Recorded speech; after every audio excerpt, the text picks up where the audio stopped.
उत्तर प्रदेश वाले, इनको मिले जिंदा महात्मा के रूप में आकर के, और उनको सतलोक लेकर गए सचखंड, और वहां जाकर के उनको फिर वापस छोड़ा, क्योंकि वो दृढ़ भक्त थे। वो दृढ़ भक्तों को मिलते हैं, अच्छी आत्माओं को मिलते हैं, ताकि उसके मिशन में सहयोग दे सके। तो वो स्टेनलेस स्टील थे, जो उनको कह दिया दाता ने वो फाइनल, उनके लिए सारा संसार एक तरफ, वो महापुरुष एक तरफ थे। जैसे आपने जन्म साखी भाई बाला वाली में देखा, परमात्मा के उस यथार्थ मंत्र का स्वयं जाप कर रहे थे नानक साहिब जी, और जब उनकी देखा देखी उनके शिष्य मर्दाना ने भी वो जाप शुरू किया, तो उसको ऐसा झटका दिया कि वो मर गया होता, डूब गया होता समुद्र में। एक बस ऐसी घबरा गया मर्दाना। तब उसको कहा कि तू नकल ना कर, मेरी करनी ना देख, मैं जो बोलता हूँ गुरु की आज्ञा का पालन कर। तो वो दृढ़ भगत थे, किसी विशेष समाज, सिख समाज को सतनाम नहीं बताया उन्होंने। समाज अपने स्थान पर, भगवान अपने स्थान पर है। तो वो भगवान के बच्चे थे, वो दृढ़ व्यक्ति थे, दृढ़ भगत थे, श्रेष्ठ आत्माएं थी। उनका उद्देश्य ये नहीं था कि भी मैं इसके ना बताने से कोई हानि समाज को होगी, नहीं, वो तो जैसी थी उसी चल ही रही थी। अब उससे घनी हानि हो जाती जब वो डिक्लेयर कर जाते।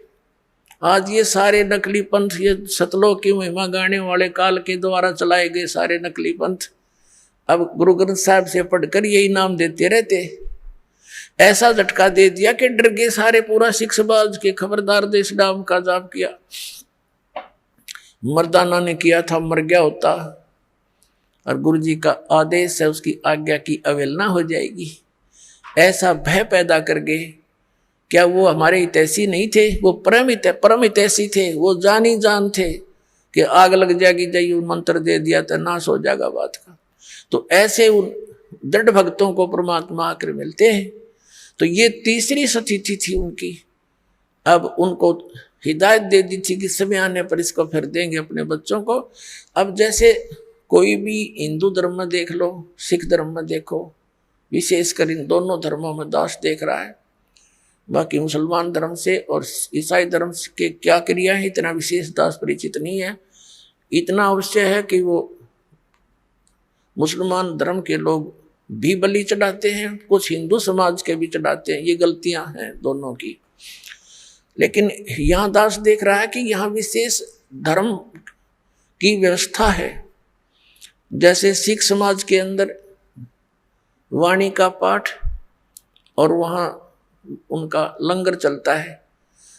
धर्म की ये धर्म यज्ञ कहलाती है। ये दो धर्म यज्ञ करते थे बस। ये एक तो ये धर्म दो यज्ञ करते थे, एक धर्म यज्ञ और एक ज्ञान यज्ञ, वाणी का पाठ।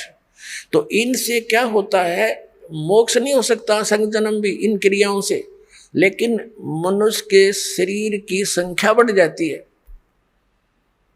अब वो ऐसे ही हिंदू धर्म के अंदर जैसे गीता जी का पाठ करो, डेली एक अध्याय का पाठ करो, या वैसे कोई अपना धर्म पुण्य करते रहते हैं, कोई भंडारा कर दिया कितने गांव गोम नगर में, ये ऐसे चलते रहते थे। तो इन क्रियाओं से क्या होता है कि मनुष्य जीवन मिल जाता है। परमात्मा की वाणी है सूक्ष्म वेद में कि धर्म तो 10 का नहीं और 10 के तीनों लोक, खैरायत में खैर है कीजिए आत्म भोग।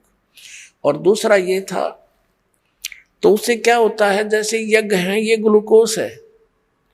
एक रोगी है, जैसे दास ने बताया कि हमारे जन्म और मृत्यु का दीर्घ रोग लगा हुआ है। ये दीर्घ रोग उसी ट्रीटमेंट से कटेगा जो महापुरुषों ने खुद प्रयोग किया और परमात्मा ने आकर बताया। और अब इस दास को इस मार्ग का मास्टर बना दिया, डॉक्टर बना दिया, सर्जन बना दिया। अब दास के पास वो मार्ग है, वो सारी व्यवस्था है।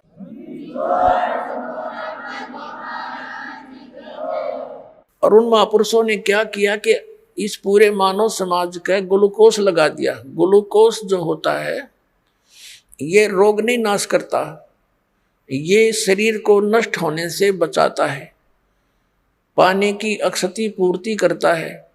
जैसे सर्जन यानी डॉक्टर कहीं बाहर गया हो, कोई इमरजेंसी केस आ जाते हैं, ये कंपाउंडर और दूसरे उनसे पूछते हैं जी ऐसे ऐसे एक मरीज है क्या करें, तो वो कहता है इसको ग्लूकोज लगा दो और ये इंजेक्शन लगा दो, तब तक मैं आता हूँ।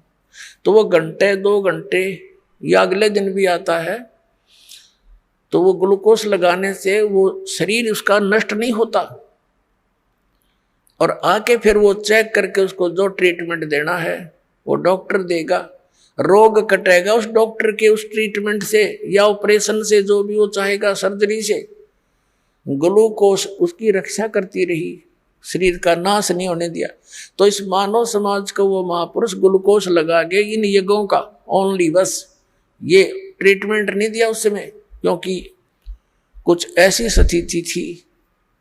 तो अब परमात्मा ने इस दास को भेज दिया, वो डॉक्टर बना के, वो सर्जन बना के, और आदेश दे दिया। उनको मना कर दिया था सतनाम नहीं देना, दास को आदेश दे दिया कि अब दे सतनाम और दे दे सार नाम, समय आ गया पिछली पीढ़ी का। बोलो सतगुरुदेव।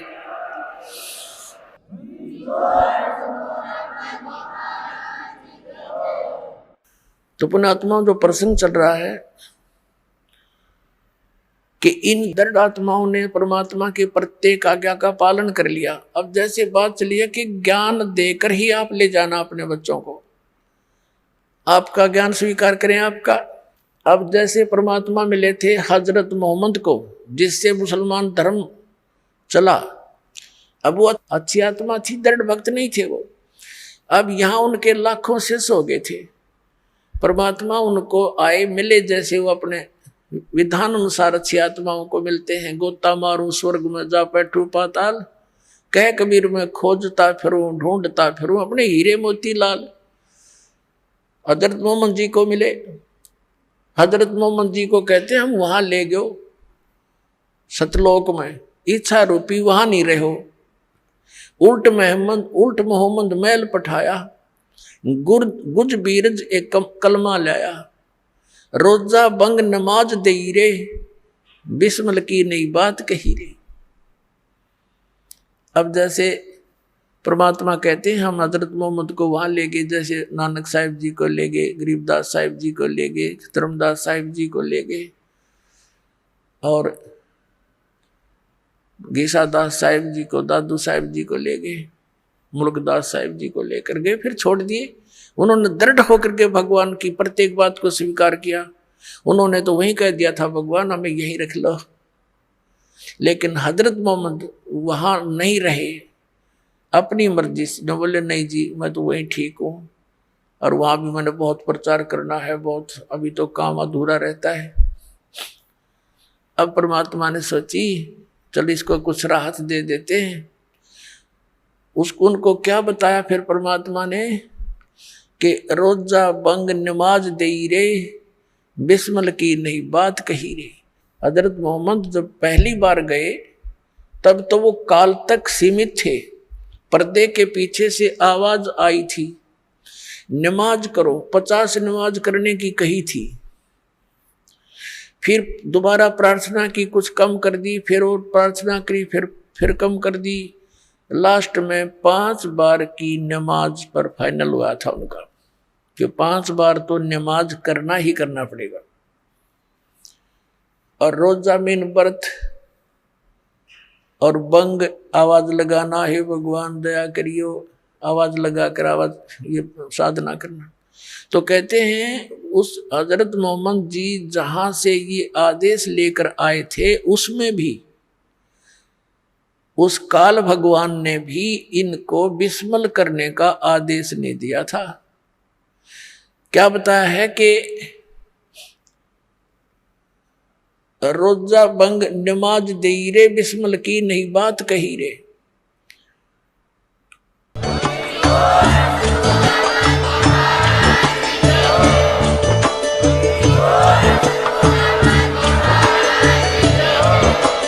आप सुन रहे थे जगत गुरु तत्वदर्शी संत रामपाल जी महाराज जी के मंगल प्रवचन। अधिक जानकारी के लिए विजिट कीजिए हमारी वेबसाइट www.jagatgururampalji.org। संत रामपाल जी महाराज जी के शुभ आशीर्वाद से पूरे विश्व भर में 500 से भी ज्यादा नाम दीक्षा केंद्र हैं, जिन पर संत रामपाल जी महाराज जी द्वारा ऑनलाइन निशुल्क नाम दीक्षा दी जा रही है। अपने नजदीकी नाम दीक्षा केंद्र का पता करने के लिए संपर्क करें 8222880541।